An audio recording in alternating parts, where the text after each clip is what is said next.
എല്ലാവർക്കും നമസ്കാരം. ഞങ്ങളുടെ നാട്ടിൽ സിനിമാ തിയേറ്ററിൽ കപ്പലിന് വിൽക്കുകയും സിനിമ കഴിഞ്ഞാൽ അവിടമൊക്കെ ക്ലീൻ ചെയ്ത് വീട്ടിലേക്ക് പോയിക്കൊണ്ടിരുന്ന ബാലൻ എന്ന ഒരാളുണ്ടായിരുന്നു. ബാലന്റെ വീട് സിനിമാ തിയേറ്ററിൽ നിന്ന് ഏകദേശം 1 കിലോമീറ്ററോളം ദൂരെയാണ്. ബാലന് നടന്നു തന്നെ വേണം വീട്ടിലെത്താൻ. എന്നാൽ ബാലന് നല്ല പേടിയുമുണ്ട്. രാത്രി സെക്കൻഡ് ഷോയൊക്കെ കഴിഞ്ഞ് ആളുകൾ ഒഴിഞ്ഞ് തിയേറ്ററൊക്കെ ക്ലീൻ ചെയ്ത് വീട്ടിലേക്ക് പോകുമ്പോൾ പലപ്പോഴും ബാലൻ തനിച്ചാവും.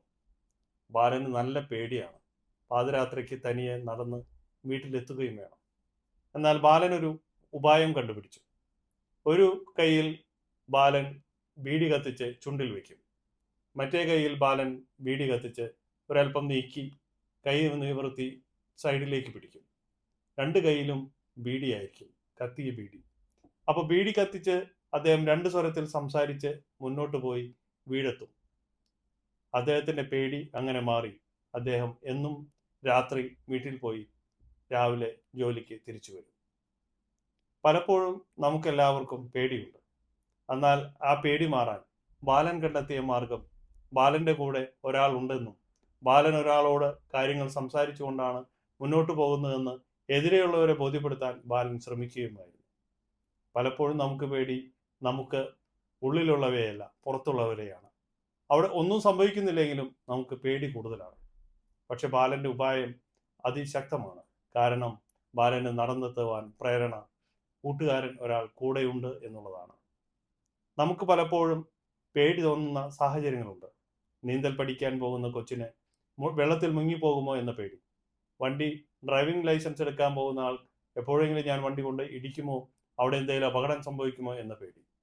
മരത്തിൽ കയറുന്ന കുട്ടിക്ക് അവിടെ നിന്ന് ഇടിഞ്ഞു വീഴുമോ എന്ന പേടി. റോട്ടിലൂടെ സഞ്ചരിക്കുന്ന ഒരാൾക്ക് വാഹനം വന്നിടിച്ച എങ്ങനെ പലതരത്തിലുള്ള പേടികൾ നമുക്കുണ്ട്. നമുക്ക് പലപ്പോഴും ധൈര്യം സംഭരിക്കാൻ അത്തരം സാഹചര്യങ്ങളെ നമ്മൾ കൺഫ്രണ്ട് ചെയ്തേ പറ്റൂ. ബാലൻ പേടിച്ച് വിറച്ച് അവിടെ കഴിഞ്ഞിരുന്നെങ്കിൽ ബാലന് വീടണയാൻ സാധിക്കുമായിരുന്നില്ല. അതായത് ബാലന് ലക്ഷ്യസ്ഥാനത്ത് എത്താൻ സാധിക്കുമായിരുന്നില്ല. നമുക്ക് ലക്ഷ്യസ്ഥാനത്ത് എത്തണമെങ്കിൽ നമ്മൾ അതിനെ നേരിടാൻ ധൈര്യം സംഭരിച്ചേ മതിയാകൂ. ഏത് സാഹചര്യങ്ങളിലും നമുക്ക് പേടിയുണ്ടായാൽ, ഞാൻ പറഞ്ഞു വന്നത് ബുർജ് ഖലീഫയുടെ മുകളിൽ നിന്ന് ചാടേണ്ട കാര്യത്തെക്കുറിച്ചോ നയാഗ്ര വെള്ളച്ചാട്ടത്തിൽ ഊളിയിടുന്നതിനെ കുറിച്ചൊന്നുമല്ല.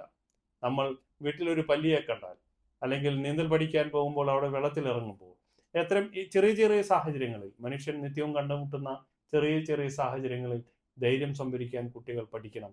അതിനെ നേരിടാൻ പഠിക്കണം. നമ്മുടെ കൂട്ടുകാരോട് കാര്യങ്ങൾ സംസാരിക്കണം. ഉള്ളിൽ നിന്ന് ധൈര്യം സംഭരിച്ച് വേണം നമ്മൾ കാര്യങ്ങൾ ചെയ്യാൻ.